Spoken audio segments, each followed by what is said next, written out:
മാലാഖേ, ഒരു കഥ പറഞ്ഞു തരാമോ? ഇന്നെന്റെ കുഞ്ഞിന് വ്യത്യസ്തമായ ഒരു കഥ പറഞ്ഞു തരാം. ഉണ്ണീശോയുടെ കഥ.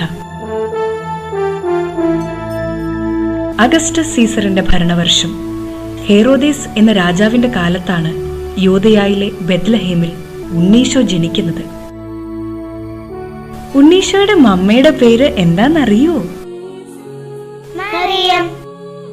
അപ്പയുടെ പേരോ? ജോസഫ്. ജോസഫും മറിയവും തമ്മിലുള്ള വിവാഹം നിശ്ചയിച്ചിരിക്കുന്ന സമയം, അതായത് വിവാഹത്തിന് മുൻപ്, ഗബ്രിയേൽ മാലാഖ പ്രത്യക്ഷപ്പെട്ട് ഇങ്ങനെ പറഞ്ഞു: മറിയമേ, നീ ഗർഭം ധരിച്ച് ഒരു കുഞ്ഞിനെ പ്രസവിക്കും. ദൈവപുത്രനായ ആ കുഞ്ഞിന് ഈശോ എന്ന് പേരിടണം.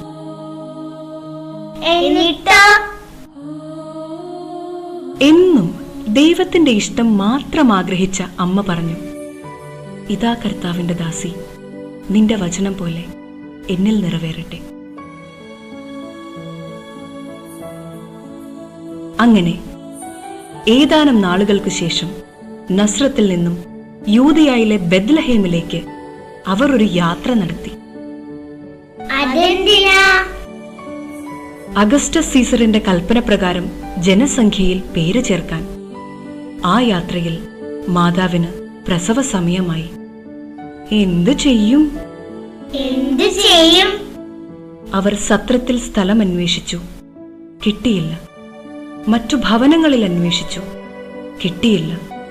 അവസാനം അവരൊരു പുൽത്തൊഴുത്തിലെത്തി. എന്നിട്ട്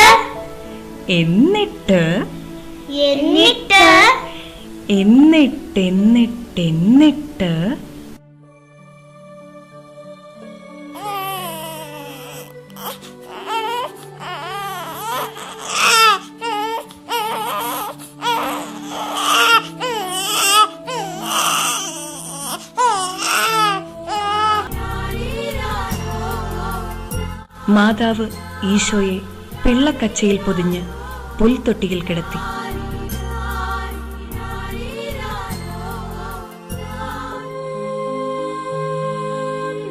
ആ പ്രദേശത്തെ വയലുകളിൽ ആടുകളെ രാത്രി കാത്തുകൊണ്ടിരുന്ന ഇടയന്മാരുണ്ടായിരുന്നു. സ്വർഗീയ സൈന്യത്തിന്റെ ഒരു വ്യൂഹം പ്രത്യക്ഷപ്പെട്ട് പറഞ്ഞു: സകല ജനത്തിനും വേണ്ടിയുള്ള സന്തോഷത്തിന്റെ സദ്വാർത്ത നിങ്ങളെ അറിയിക്കുന്നു. ദാവീദിന്റെ പട്ടണത്തിൽ നിങ്ങൾക്കായി ഒരു രക്ഷകൻ, കർത്താവായ ക്രിസ്തു ജനിച്ചിരിക്കുന്നു.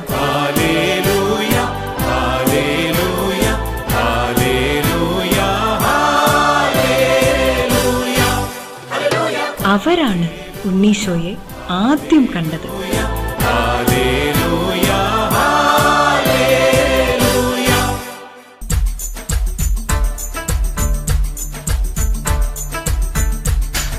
പൗരസ്ത്യ ദേശത്ത് നിന്നു വന്ന 3 രാജാക്കന്മാർ.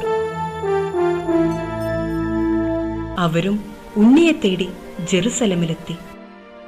കിഴക്ക് അവർ കണ്ട ആ നക്ഷത്രം, അത് അവർക്ക് മുന്നേ നീങ്ങിക്കൊണ്ടിരുന്നു.